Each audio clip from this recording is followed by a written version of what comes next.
Another volunteer is unable to join. I'm just trying to sort out that.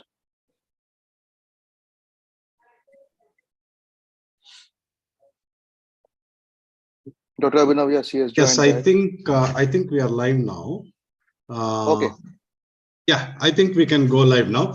Dr. Amandeep, can you please redo the introduction for our viewers? Yeah. Okay, I will do that. Sorry about that. Thanks. No issues, no issues. I think it's good evening in the Indian time. Good evening, everyone. Let me first introduce myself. I am Dr. Amandeep Singh. I passed out my MD in 2009 from the Anand Medical College and Hospital, Ludhiana, India. And thereafter, I have been working as in various consultant positions across the India. I passed out my IDEC Part 2 in May 2021, and I moved to UK in the month of June 2021 to June 2022. So I am now working as a specialty doctor in Wrexham Park Hospital, Slough. I shifted to Slough 2 days ago. I am yet to join the place. So this is about me. I think we have got 3 of our volunteers, Dr. Abhinav, and one is Dr. Minati Poddar. Where is she now? I think she was here sometime. You are here. And yes, and one more was there. I am not able to get their name. Okay, so let's get started. We'll get them. Because Dr. Abhinav has to leave, I think, somewhere. So let's get started with Dr. Abhinav first. Is it okay with everyone? Is it okay with you, Dr. Minati? Yes. Yeah, please. So the thing is that we have got induction agents. We have, as you know, the concept of the EDEC Viva is the Viva number 2 in the morning session is of the pharmacology, and it contains nearly 20 marks. So it's all about the normal drugs that we use in day-to-day practice. Induction agents are the most commonly used drugs that we use day in and day out. But there we have to tell the nitties and the gritties and the more details about the patient. And there is one set pattern. Can everyone please mute themselves, please? So there is particular set of criteria that they want to listen to your answers. The answer has to be in one particular setup. We can't just start from the dose and then come to constituents and everything. So let me first explain to you that if they are asking about, we have got nearly 4 major induction agents. One is propofol that we use day in and day out. Second is thiopentone, which is not normally used in the UK and the Western world. It's very rarely used here nowadays. Third one is ketamine, which we use mostly in India, but it's less rarely used in UK. It's used in the UK, but with some specific indications only, not for the sedations, as common as in India. The last one is etomidate. I personally have used etomidate very rarely, and it's used very. কিন্তু আমার জন্ম কলকাতায়, আমার পড়াশোনা কলকাতায়। হ্যাঁ তারপরে Can you please mute yourself? Okay, so are you able to listen to me now? Hello? Yes, sir. Yes. Okay, so the thing is that these are the 4 major induction agents. We are going to start with the propofol and thiopentone. Both will take one by one and with the together. So, Dr. Abhinav, first let me ask you, the questions will be like that. You have to answer the questions in particular setup. Like if you ask for the propofol, what do you know about propofol? So you have to start first from its properties. Then what's the physical properties. Then what's the chemical properties. What are the constituents. Then what is its dose. Then what's its pharmacokinetics. Then what's its pharmacodynamics. In the pharmacokinetics, we have to survey ADME, absorption, distribution, metabolism, and excretion. And thereafter, you have to go to the pharmacodynamics. Pharmacodynamics means what drugs to the body. That has to be explained system-wise, starting from the CVS, cardiovascular system, respiratory system, central nervous system, GI, renal, and other effects on the hematological system. These are the things. So these are the basic, and then you come on to the side effects. Like for some drugs like etomidate, the side effects are more common than its uses. So we have to answer accordingly that. So let's start with the propofol. Dr. Abhinav, are you okay? Are you ready with that? Yes, sir. So first of all, the first question will be, there will be a stem of the questions. You will be given 10 minutes to prepare for that, and then you will be asked about the questions. So first of all, what are the properties of an ideal intravenous anesthetic agent? The properties of an ideal intravenous anesthetic agent can be classified into physical properties, pharmacokinetic, and pharmacodynamic properties. Considering physical properties, it should be easily soluble in water. There should be no reconstitution required before use. It should be easily compatible in with other drugs and other IV fluids. Um, then it should be stable in light and air. It should be stable in solution. It should have a long shelf life. Then it should not support bacterial growth. Now, considering these are the ideal physical properties. Considering Okay, pharmacokinetic properties, I would like the ideal agent to have a high water oil partition coefficient. It should have a rapid onset. It should have a rapid and predictable recovery. If given via infusion dose, it should be non-cumulative. It should be safe to administer in renal and in patients who have renal or hepatic impairment. It should be completely metabolized to inactive or toxic metabolites. Now, good. considering pharmacodynamic properties, the ideal things that I would want in an ideal agent, it would be it should not cause any pain on induction. In case of any inadvertent extravasation or intraarterial injection, it should be safe. Then it should rapidly induce in one arm brain circulation time. It should not have any emergence phenomena. Considering some other additional properties, it would be desirable to have anti-emetic anti-emetic, anti-epileptic properties. It should have additional muscle relaxant properties. Then, now going system-wise, it should not cause any decrease in. Uh, it should not cause any decrease in cerebral perfusion pressure. It should um, it should not cause a decrease in ICP or intraocular pressure. Then it should cause a reduction of cerebral metabolic rate. Then it should not release histamine, or it should not have any bronchospasm property that would cause bronchospasm. It should have minimal respiratory depression, should have minimal cardiovascular depression. It should not inhibit corticosteroid synthesis.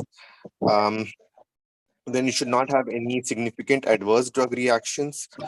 Um, Okay, good, great. So you have listed almost all the physical and the pharmacodynamics and pharmacokinetic properties. Always remember, is there any ideal anesthetic agent? You can no, know. there's no ideal anesthetic agent, but Okay, these properties help okay, us to measure what we want from an agent. okay. So what we have to do is we have to choose the ideal induction. We have to choose the induction agents amongst that's available for us according to the case and the patient. Okay, according to the case, the patient, and the comorbidities involved. So once you comes to the induction agent viva, so they will definitely ask you about the total intravenous anesthesia and the context sensitive half-lives. Okay, so you should always be prepared. What is an ideal agent for a total intravenous anesthesia? Can you explain and why? Just be So brief. Just be brief. it should have a very rapid induction, and it should have a short duration of action.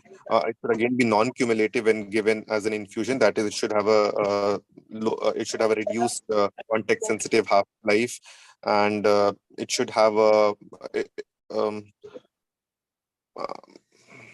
Okay, so total intravenous anesthesia is what you should have is short acting, short half-life, short context sensitive half-life, rapid clearance, and clearance. high clearance and rapid elimination. And it should be non-cumulative. And it should not cause that much pain on the injection that you give IV and the patient cries on the pain. Okay. So this is for the ideal. Now coming on to the propofol and thiopental, what are the contents of a propofol ampule? So propofol is actually a white lipid water emulsion uh, in soybean oil with purified egg phosphatide. This is available as 1 or 2% solution. Uh, it comes as 10 ml, 20 ml, 50 ml, or 100 ml vials, or in 50 ml pre-filled syringes. It's okay. You are saying right, but I am asking you what are the contents of the propofol vial? What do we get? It is right here. Lipid emulsion is there. What are the contents in that vial? I want to know the percentage wise. That what is the chemical structure of the propofol? Like it is 2,6-diisopropyl phenol. Okay. It's alkaline phenol derivative, 2,6-diisopropyl Yes. phenol. Yes. Then we have 10% of soybean oil, 2% of glycerol, 2.5% of glycerol, then 1.22% of egg phosphatide, purified egg phosphatide, okay, sodium hydroxide, and water. These are the 6 contents. These contents they can ask you about the contents. So you should be prepared. These should be on your tips. What are the contents of the vial? Okay. Secondly, third thing is I'm not going to draw. You have to be ready to draw. If you're giving on-site viva, they can ask you to draw the chemical structure of the drug also. So you should repeat and you should practice that of all the major induction agents and all the major drugs that were used routinely. Okay. The induction agents like propofol, ketamine, thiopental, intermediate, they can ask you to draw the chemical structure of that also. So be prepared with that also. And for other drugs, whenever we do those drugs, I will let you know which they can ask is, they cannot ask is. Okay. Now coming on to whatever the pharmacokinetics of the propofol. So, pharmacokinetics of propofol, we should be going considering absorption and distribution. It has a high protein binding up to 98%. The volume of distribution is approximately 4 liters per kg. Uh, it has a very rapid elimination for an infusion of 20 minutes. For an infusion of up to 2 hours, it takes 20 minutes. For 6 hours, it takes 50 minutes. For 6 hours, 30 minutes, and for up to 9 hours, it takes 50 minutes. Considering metabolism and excretion, it is mainly metabolized hepatically, and it's conjugated to inactive glucuronide. However, the clearance exceeds the hepatic metabolism, and this suggests that there are extrahepatic sites of metabolism. Lung is supposed to be a potential site. There are no active metabolites of propofol, and then it is renally excreted. Okay.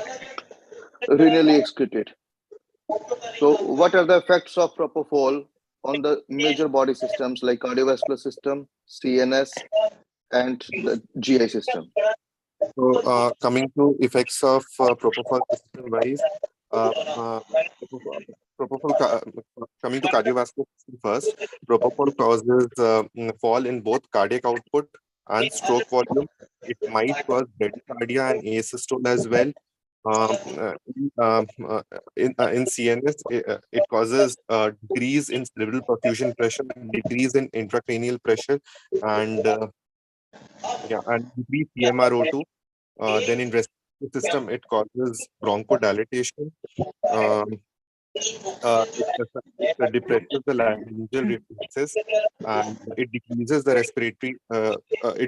the tidal volume, but increases the respiratory rate. Then into GI effects, it is an anti-emetic because of action at D2 receptors. Hepatic on prolonged infusion in ICU, it can cause something known as propofol infusion syndrome. That is a triad of hypothermia, metabolic acidosis, and um, Okay, I feel that when you are asked about the cardiovascular system, respiratory system, and the CNS system, you should stick to only those 3 things that being asked you. You should not divert your viva to the propofol infusion syndrome unless you are specifically asked to do so. Because if you it's not like in Indian MD exams that you can divert the viva the way you want to. But you can't divert that viva there because they have got a particular set of questions to ask you and they will stick by the brief that they have been given. Okay. So we should not land up in any situation that we don't know much. Okay. Propofol infusion syndrome, if they go into the details that some of us may not be knowing that much. Okay, just stick to the question, answer that question only. What is one? If they want to ask you any further about that, they will ask you, and then you can ask you. Then you can tell them that I meant this about this. Okay, so by that way you will ask. Let them ask you what they want to ask you. You shouldn't volunteer anything that they haven't asked you. Okay, Yes. Good. So now, what do you know about thiopentone? Can you compare and contrast thiopentone and propofol? Okay, so Be brief. Be brief. Chemically, propofol is 2,6-diisopropyl phenol, whereas thiopentone is 5-ethyl 5-methyl butyl thiobarbituric acid. It's a sulfur analog of pentobarbital. Then coming to protein binding, where 80%, 98% of propofol is protein bound, whereas for thiopentone, almost 80% is 80% is protein bound and 20% is unbound fraction. Absorption. Considering metabolism, the pH of propofol is very close to the body's pH. That's why it's highly ionized. Whereas thiopentone in the bottle, when it is reconstituted with water, its pH is 10.8. But when it is flushed in the vascular system, its pK drops to 7.6. Then absorption metabolism. Considering its effects on the various organ systems, let's start with respiratory systems. It might thiopentone might actually cause laryngospasm, bronchospasm, whereas it's opposite for propofol. It causes bronchodilation and it obtends the laryngeal reflexes. Considering cardiovascular effects, thiopentone actually causes increase in heart rate, and though it also causes decrease in cardiac output, but propofol causes more decrease in cardiac output, and it actually causes bradycardia. Both of them decrease the cerebral metabolic rate if we are looking at the CNS component. Okay. Which one of the two is more suitable for a patient in neurosurgery, for induction in neurosurgery? Ideally, thiopentone would be more suitable for induction in neurosurgery. Why? Because it leads it causes a more reduction of cerebral metabolic rate, and hence if you want more reduction in cerebral metabolic rate, or do you want any drug which maintains your cerebral perfusion pressure, it doesn't decrease your cerebral perfusion pressure more? Or it does, which one doesn't increase your ICP also? Propofol causes a decrease in cerebral perfusion pressure. Okay. So are you still using thiopentone for neurosurgeries? No. Then if it's good, then why are you not using it?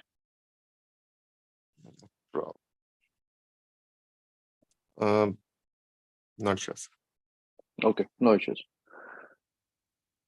Now, coming up, what are the mechanism of actions of both thiopentone and propofol, one by one? So, first, tell me the thiopentone mechanism of action, and then the propofol. So thiopentone acts at GABA receptors that increases prolongs the duration of opening of the chloride channels, which causes hyperpolarization and neuronal inhibition. Whereas propofol is it decreases the duration of opening of the sodium channels at GABA A receptors. It is also supposed to have it promotes the inhibitory hormones such as glycine and GABA. Apart from that, it may also have inhibitory actions on NMDA receptors. Okay, you are correct most of the things, but one thing which I would add is thiopentin acts on the beta subunits of the GABA A receptors. There are Yep. two types of GABA receptors in the CNS, GABA A and GABA B. Okay, so you have to be particular about which receptor they ask, which subunit they ask. Okay, so finally, coming on to the next question is, the next question is, what is context sensitive half time? Can you use thiopentone for prolonged infusions in the ITU? No, because it is highly lipid soluble, it accumulates in the peripheral tissues and it leads to rapid redistribution. So it's not suitable for prolonged infusion.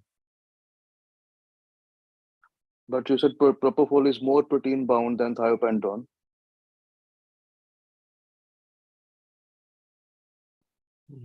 Yeah.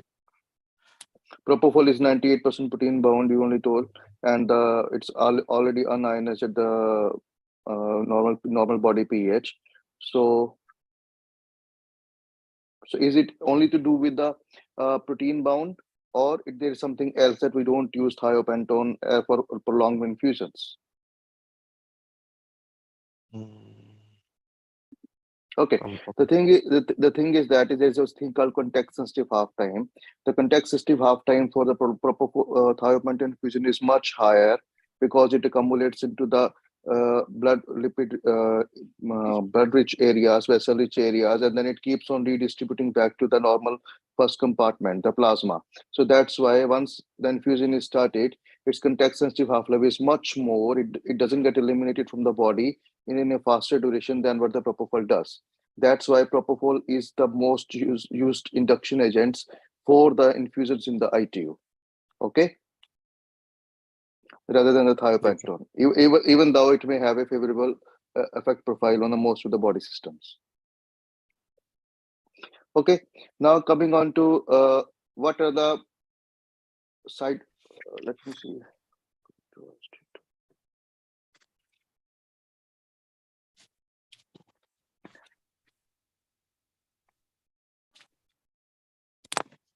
Okay, so what's the definition of context sensitive half time?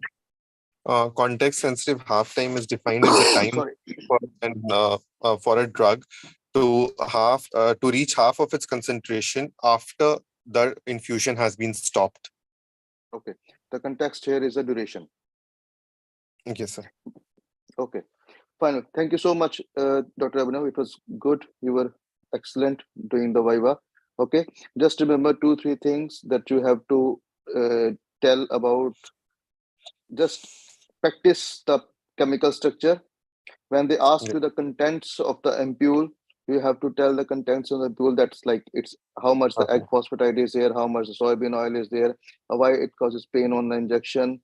These are the other questions that may be asked on the propofol is why it causes pain on the injection, what you can do to relieve the pain on the injection of the propofol, whether you can use the propofol in epileptic patients.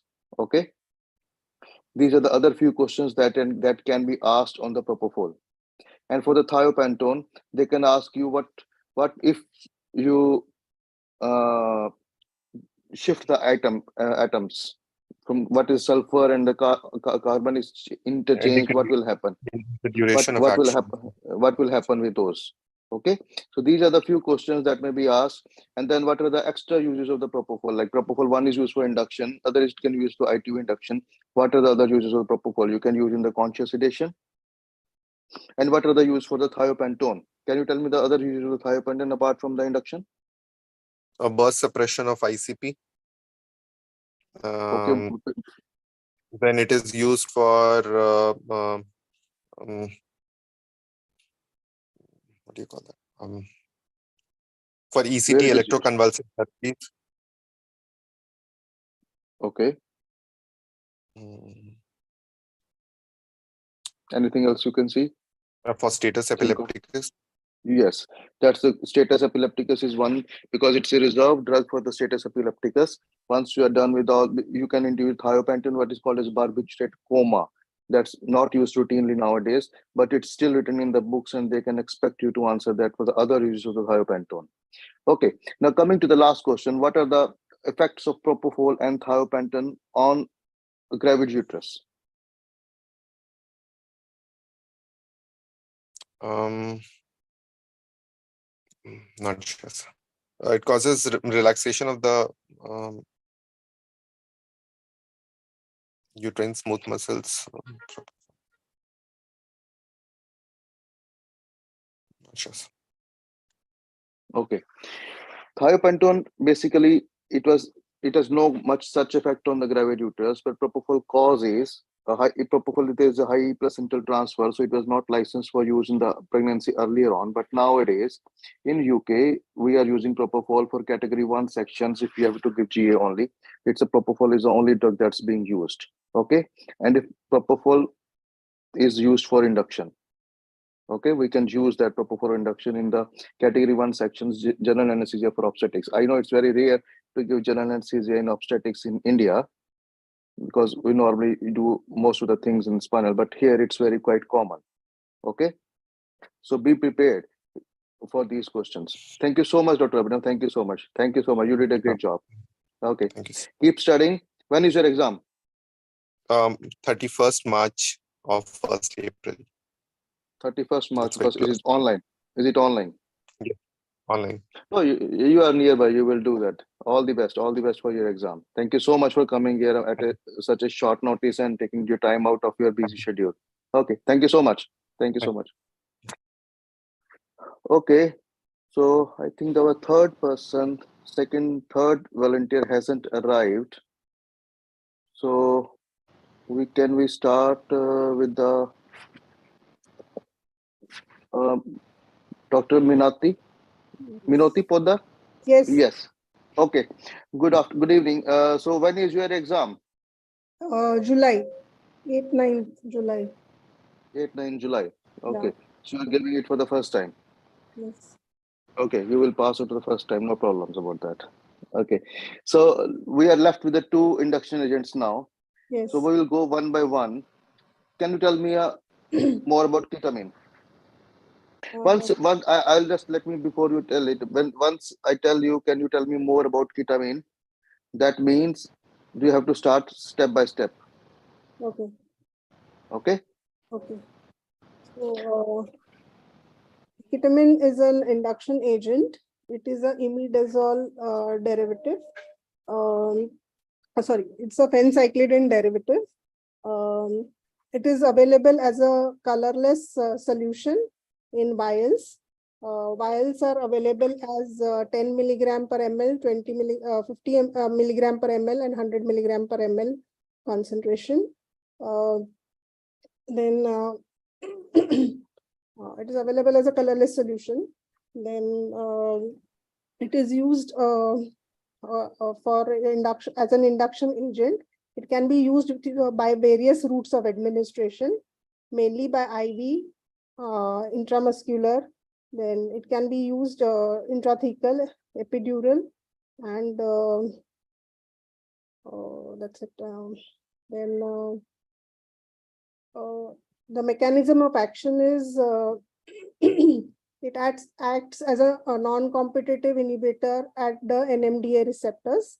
It has effects on the opioid receptors also, partial actions on the mu receptor, delta receptors, as well as the kappa receptors. Okay, that's it. I will just correct you a few things. Like when I asked you about the chemical properties, you started with the chemical properties. So chemical properties is like it's a phencyclidine derivative, correct? Then it's a colorless solution in the concentration of 10, 20, 50, and 100 mg per ml, correct? Then it has got 1 in 10,000 as a benzethonium chloride as a preservative, okay? Okay. Then you have to tell about the pH of the drug also. Okay. You have to remember the pH of the basic drugs that we normally use. So the pH is 3.5 to 5. 5.5. And the pKa is 7.5. Because they can ask you, but what's the correlation of the pH with the pKa? Because pH of the drug and the pK of the drug, it will determine how much the drug is unionized at the normal body pH. and that will affect its duration of action and everything. So we have to know the correlation between the pH of the drug and the pKa and the pH of the drug. Okay. So you have to read about that also, because don't miss those things, because they can ask. This is a follow-up question about the thing. Now, second thing, ketamine has got two enantiomers. It is available as a racemic mixture and as an S isomer mixture, enantiomer mixture. So S enantiomer. Yes, please speak on. Yeah, is a preferred combination because it has less side effects, and the side effect of hallucination and emergence is lesser with S enantiomer, and it is more potent, 3 to 4 times more affinity than the R type of R enantiomer of the ketamine. Okay, so it is available as a racemic mixture with both R and S enantiomers. S enantiomer has got more favorable profile, like less emergence delirium, less hallucinations, more potent, less psychoactive use, and faster recovery. These are the 5 major things that why the S enantiomer is more preferable than the racemic mixture of the. Okay. Now coming on to the mode of action, it is a non-competitive antagonist. Okay, non-competitive antagonist of L-glutamate receptors in the CNS. Got it? Okay. Okay, that's the things you did it very well. Now coming on to the dose and routes of administration. You have told the routes of administration. Now come to the dose. So the dose is 1 to 2 milligram per kg body weight as an IV dose. Around 7 to 10 milligram per kg as an IM dose. It can be used as an analgesic as 0.2 to 0.5 milligram per kg body weight. Okay. Two more routes of administration are there, oral and the rectal routes. Okay. We can give ketamine as an oral route also and as a okay. Now coming to the pharmacokinetics. Pharmacokinetics. Always remember absorption, distribution, metabolism, and excretion. Okay. So one blank. So no issues. Yeah, let me. So IV route is the most preferred route. Oral bioavailability is around 20%. Then protein binding, I don't remember. Volume of distribution is 3 liters per kg, and half-life is around 3 to 5 hours. Okay. Then okay, coming to absorption, it is well absorbed orally, well absorbed, 20% oral bioavailability. IV has got the IV is the most preferred route. Metabolized in liver to a drug called norketamine, which is nearly about 30% of the as potent as the normal ketamine. Okay. The clearance is 17 ml per kg per minute. Volume of distribution is 3 liters, and the half-life is 3 hours. Okay. These are the major things that you should remember about the pharmacokinetics. Now, what are the pharmacodynamics of the body? Pharmacodynamics. I will ask you specifically about 3 things of the pharmacodynamics: cardiovascular system, central nervous system, and the respiratory system. Okay, in the cardiovascular system, it increases the heart rate. There is an increase in the noradrenaline levels. Then it increases the blood pressure, the SVR, and the cardiac output. Okay, how does the noradrenaline levels increase in the ketamine? With the ketamine,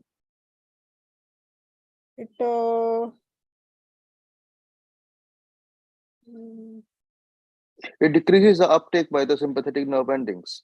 Okay. And it increases sympathetic tone. Okay. That's why these are the major effects. That's why it increases the heart rate, it increases the blood pressure, central venous pressures, and cardiac output. These are the reasons for it.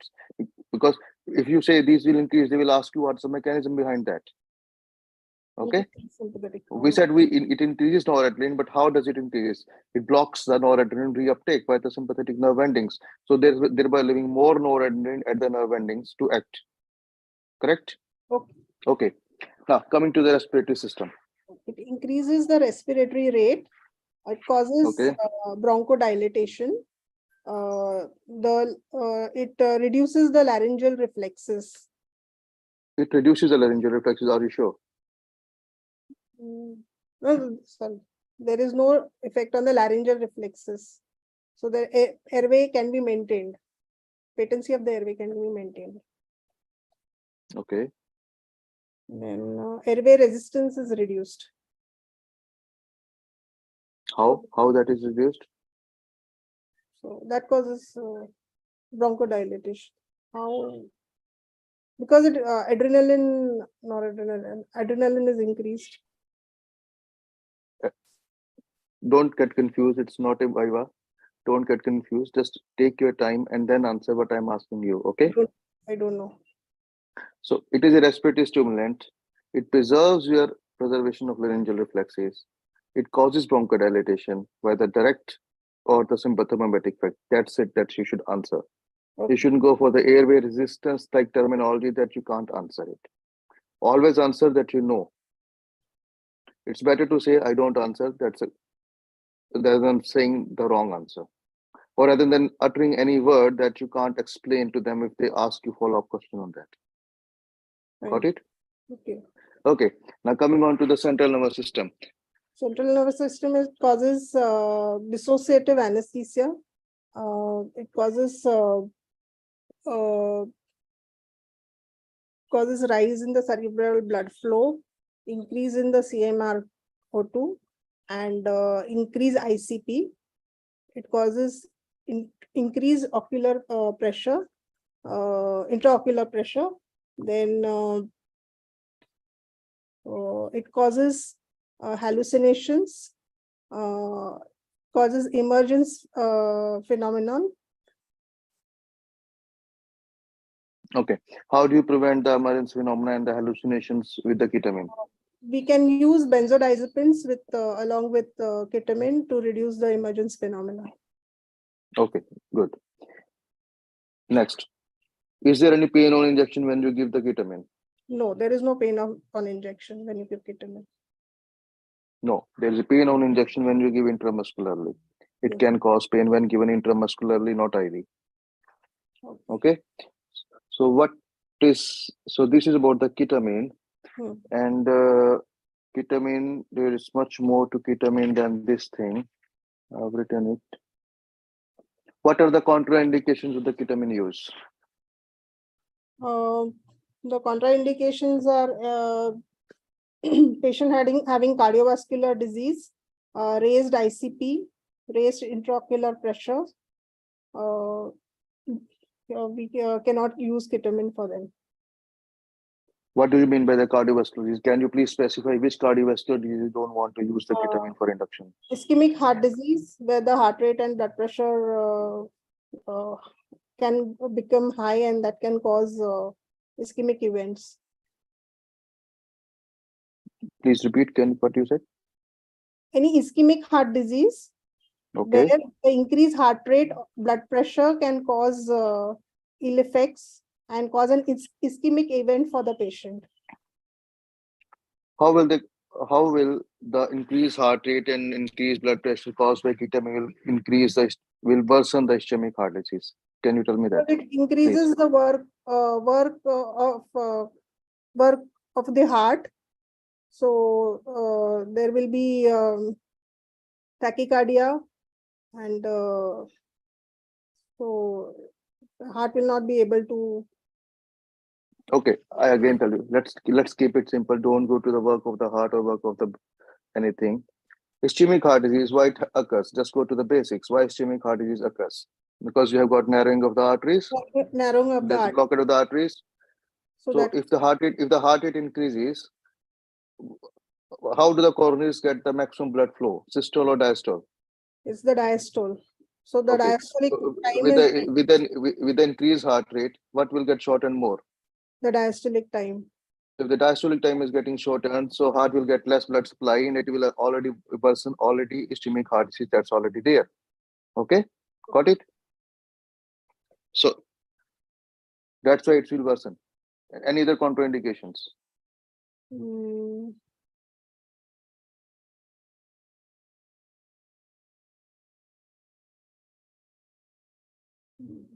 no. So what are the uses of ketamine apart from the induction? Which subset of patients you will like ketamine to be used? Patients who are hypovolemic or because of blood loss, you can use ketamine for induction. How? What will it do? Because of polytrauma. What will it do? What will it do in the if there's a blood loss? Is the ketamine a substitute for the blood loss? No, it is not a substitute to the blood loss, but it increases the heart rate and the blood pressure, increases the SVR. So it can be beneficial while induction of anesthesia. Okay, that's a little bit more correct answer. If the patient is in hypovolemic shock, or if the patient is in the shock, if you give propofol, that will cause more myocardial depression and vasodilatation. That you can lead to the collapse of the patient on induction itself. That's why you want to use prevent those things. You want to use ketamine, which increases sympathetic tone and maintains the blood pressure to some extent in a hypovolemic patient. That's the main right answer. Okay. Okay.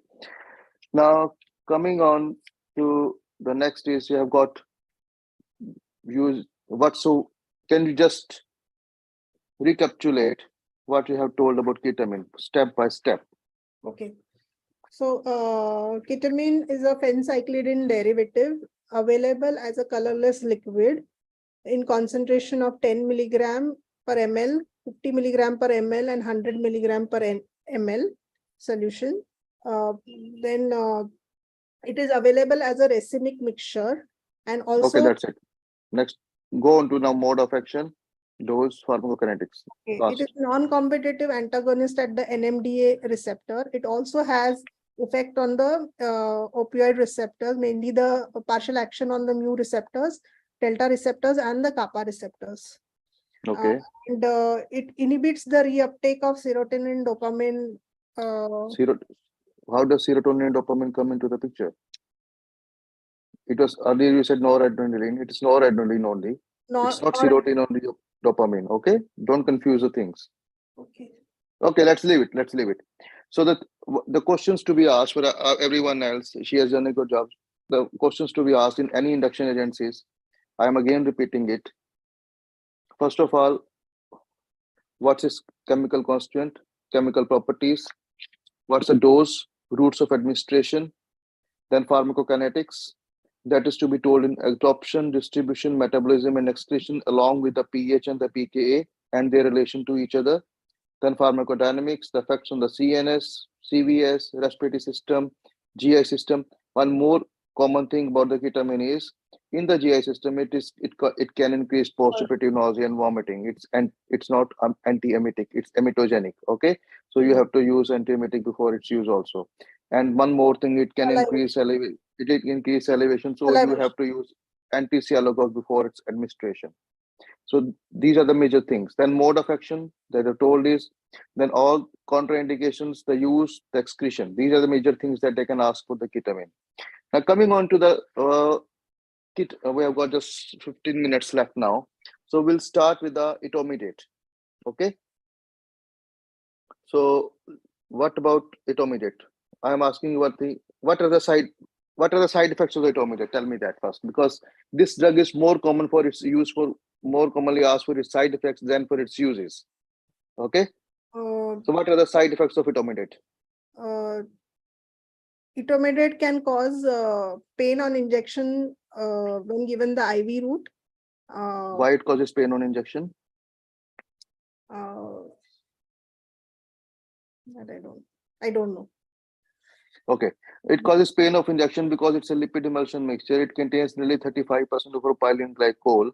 To maintain its stability in the solution, that causes pain on injection. Nearly about 25 to 50% of the patients who experience pain on injection, and it can be offset to some extent by giving IV lignocaine before that. So whatever it causes, whatever any drug causes, there has to be some reason behind it. Okay. If we say pain on injection, they're going to definitely ask you why it causes pain on injection. Okay. Got it. Now, next side effects. It can cause involuntary movements, epileptic activities, and tremors on induction. Okay. Then it can cause nausea, vomiting.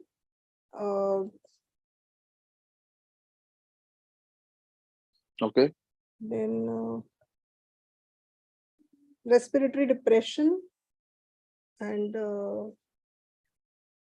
that's it. No. Okay, I will take the question to the house. Anybody else who can volunteer to tell me about the side effects of etomidate?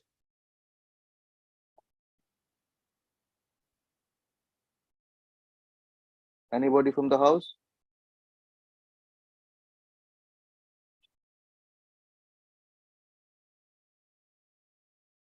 Okay. So let me tell you that ketamine, we have to do it step by step. First is due to physical properties, it causes pain on the injection. Okay, I've got answer from. It's Galaxy M31. Can you come online and then explain it, please? Adrenal suppression. I forgot. I'm unmuting you. Monica's Galaxy M31.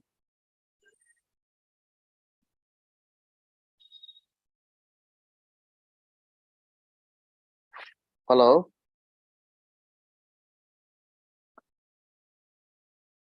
Miss Monica, Galaxy M31, can you please speak on the mic? Please unmute yourself and speak.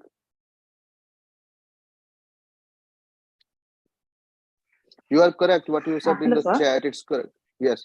What you have said in the chat, it's correct. Please explain. Sir, actually, in case of septic patients, there are increased risk of adrenal suppression.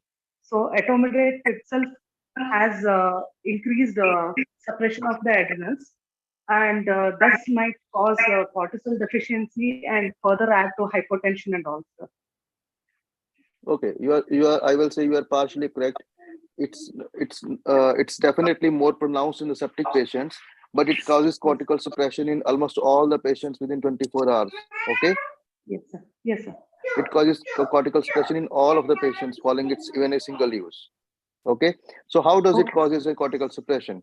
Do you know the mechanism of that? Sorry, sir. I don't remember. Okay, so I will tell you. Okay. Thank you. Thank you so much. Thank you, sir. Please mute yourself. Yes, please. 11 beta hydroxyl and 17 alpha hydroxyl inhibition. Okay. In the synthesis of adrenaline. In the synthesis of adrenaline. In the steroid synthesis. Yes, good. In the steroid synthesis. So let's start with the major side effects of the metabolic is, it is a potent inhibitor of steroidogenesis in the adrenal cortex. It causes inhibition of the 11 beta hydroxylase and 17 alpha hydroxylase, which catalyzes most of the reactions in the steroidogenesis from cholesterol to hydrocortisone. Thereby, it causes cortical suppression. It leads to the deficiency of vitamin C, and it decreases the cortisol and aldosterone synthesis that is more pronounced even after for 24 hours, even after a single dose that is to be used. Okay. And that's why if this drug is used in a critical ill patients in the ITU, it can lead to the cortisol deficiency and lead to the increased mortality. That's why its use has been withheld in the ITU for the infusions. Okay. Pain on injections, you have told me. Anything else? Can cause porphyria. It doesn't cause porphyria by itself. It can precipitate a porphyric crisis in a patient of porphyria. Okay. Anything more? It has got significant antiplatelet activity. It can cause venous thrombosis. It is emetogenic in nature. it can increase the incidence of postoperative nausea and vomiting. On the respiratory system, it can cause coughing and hiccups. Okay, so and for the CNS, you have already told it can cause involuntary movements. So what is the main use of the etominet? What's the main use? We are talked about all the side effects of the etominet. What are the main use of the etominet? It is a stable. It is a cardiostable drug. Okay. Because it's caused a very small fall in the SVR. There is no effect on the cardiac output and the contractility of the heart. So it can be used for induction of cardiac patients.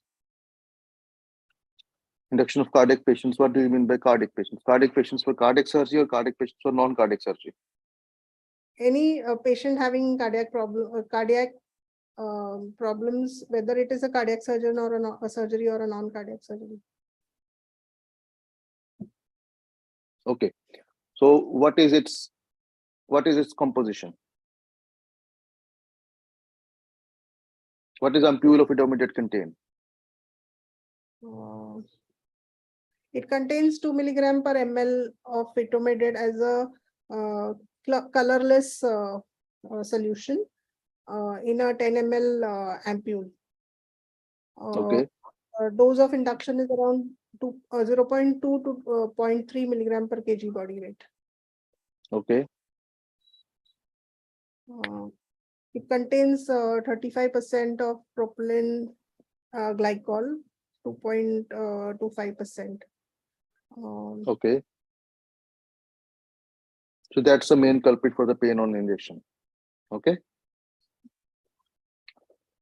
So this is about the induction agents. So I think we have got just 6-7 minutes. I will just summarize what you will be asked, what you can be asked, because I was asked about during my viva, I was asked about the inhalation anesthetics and the succinylcholine. Okay. So for every induction agent or every drug that we have to remember, first, like I will again just write down all those things that you have to prepare every drug on these charts, on these subheadings that you need to answer it. Okay. The first of all is, what is a drug? What does ampule contain? What's the chemical composition? Then what's the chemical composition like propylene glycol causes pain on injection? What's the egg phosphatide in propofol causes? It can cause an allergy and anaphylaxis. Okay. So now coming upon to what thiopental ampule contains? It contains nitrogen. The gas is in the nitrogen. Why it contains there? You have to tell that. Okay, coming on to the drug chemical properties. What's claimed? Then dose and routes of administration. Third thing. Then coming on to the pharmacokinetics. Pharmacokinetics is to be described as ADME: absorption, distribution, metabolism, and excretion. Absorption, you have to tell by the protein, how much is the protein bound, how it's orally available or not, and then distribution, volume of distribution in that, half-life in that, metabolism, how it's metabolized, where it is metabolized, liver or kidney, what are the metabolites, whether they are active, whether they're potent, whether they're non-potent, and what's the excretion, whether it's excretion to liver, to kidney, or through bile, or what are the excretion is there. Coming on to the then pharmacodynamics about the things. Then you have to tell about the system-wise: central nervous system, cardiovascular system, respiratory system, GI system, metabolic system, hematological system, all these step by step. If they don't, if you keep on speaking all those things, they will probably go listen to it and they you know it and they can go to the next question then. Then it's mechanism of action. And finally, the side effects of the drug. And then they can ask you a clinical question regarding that. Just always remember, whenever you're preparing for the IV induction agents, you have to prepare for the context-sensitive half-life. What is the context-sensitive half-life of remifentanil, propofol, and alfentanil? Okay, and TIVA.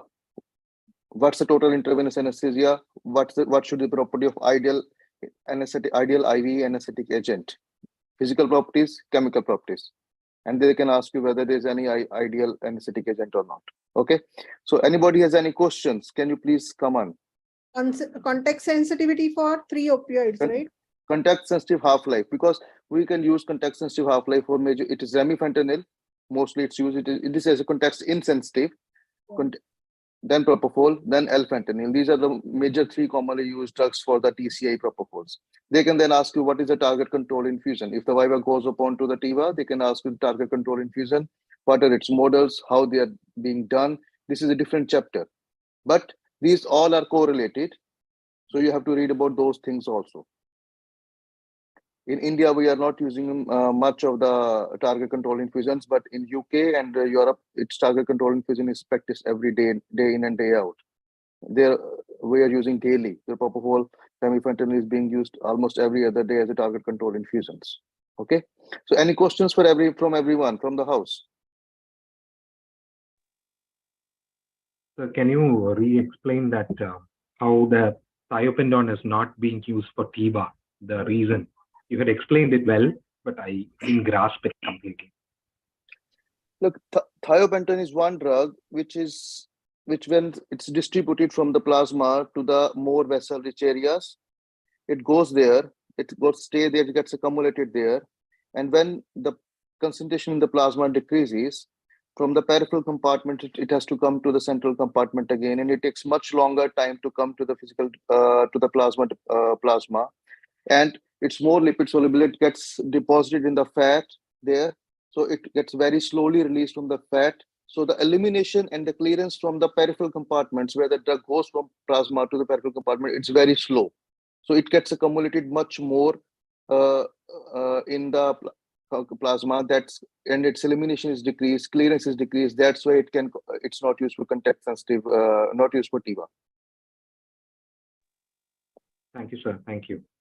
Have you got it or not? Because yes. To understand this, you need to know the compartment models. There are 3 compartment model, 4 compartment model for basically it's 3 compartment model for IV induction agents. Hope you have read that compartment models.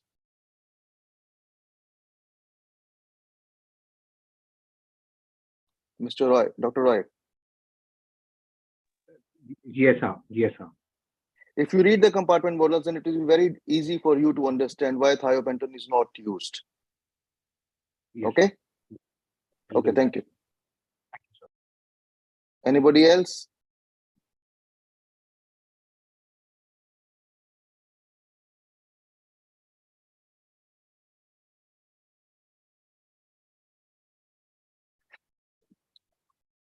So shall we,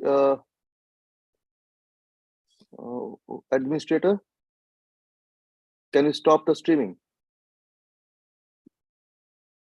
Hello, sir. Thank you so much, Dr. Minoti. Thank you so much, everyone.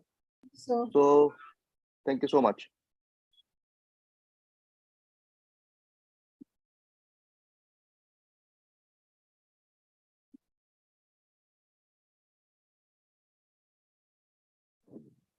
Hello. Yes, please. I am Dr. Modi here. Yes, please. Yes, please. I just wanted to know how the intermediate have an antiplatelet action. That I have to see in detail, because I also know that it causes antiplatelet action. That I think I have to find it out. I will let you know. You can message me. I will let you know about that. Because I also tried to check it out. I couldn't find it. Yes, because it's written everywhere, and I haven't even. I don't know at the back of my hand at the moment. I will let you know how it causes antiplatelet action. I'm sorry for that. Thank you. Okay, thank you.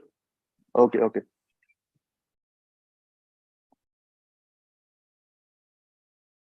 Administrator, can we close this live streaming, please?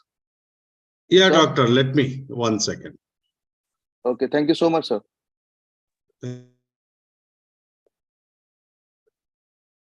Thank you, Dr. Minoti Poddar, once again. All the best for your exam. Keep studying and be confident, whatever you say. Okay? Don't be disheartened, because they are not going to. I try to. They will not give that much time to you. They have got a set questions of answer. They will keep on asking you. Okay.